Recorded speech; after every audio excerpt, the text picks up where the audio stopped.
The Science of Distortion. That's today's rabbit hole because I want to get back into building guitar pedals. So naturally, I decided to do some research. There's a moment just before a guitar becomes dangerous. It happens the instant you push an amplifier past what it was ever meant to do. The note is clean, then strained. Then it fractures into something animal. Harmonics bloom like sparks. The speaker cones shudder. The air itself seems to compress, to rebel, to scream back at you. Most people call that distortion. Engineers call it clipping. Musicians call it magic. And your nervous system calls it alive. This essay is about how those three things are secretly the same.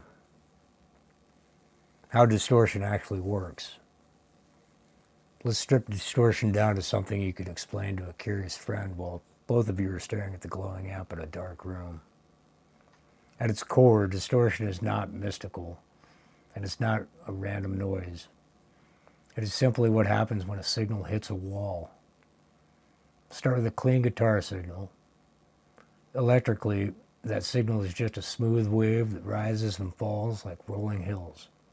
The pickup converts your string vibration into voltage, and that voltage wiggles up and down in a continuous, graceful curve.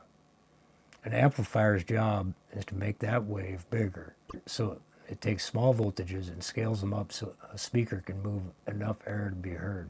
Here's where distortion enters. Every amplifier has a limit. It can only swing voltage so high and so low before it physically cannot go any further. Think of it like stretching a rubber band. Pull gently and it stretches smoothly. Pull too hard and it stops moving. When you crank the gain, you ask the circuit for more voltage than it can deliver. The top and bottom of the waveform hit that limit and get flattened. The smooth hill turns into a flat plateau. Engineers call this clipping because the peaks of the wave are literally clipped off. That flattening is the first crucial piece. But the second piece is what makes distortion interesting. When you flatten a wave, you don't just make it louder or uglier, you create new frequencies. A smooth sine wave contains mostly one fundamental tone and a few gentle harmonics. A clipped wave, by contrast, becomes jagged.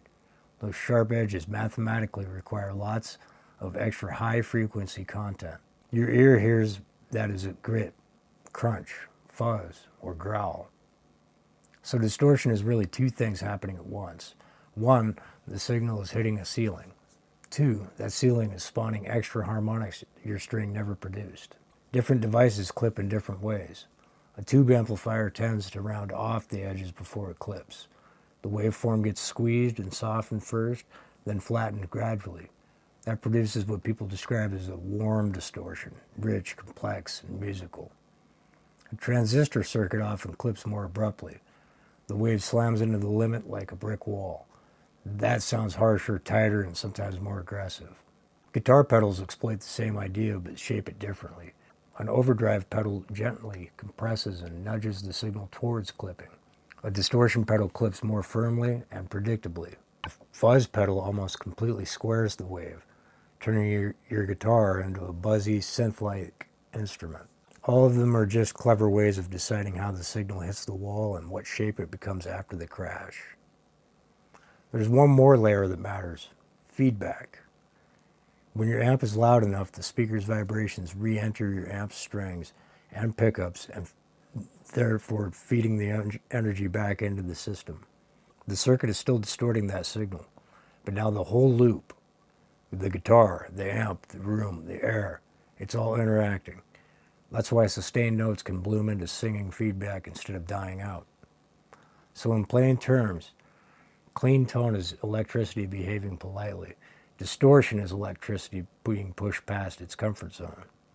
And the character of that discomfort, gentle, violent, squishy, or brittle, is what gives you every amp and pedal its personality. Chaos, but engineered.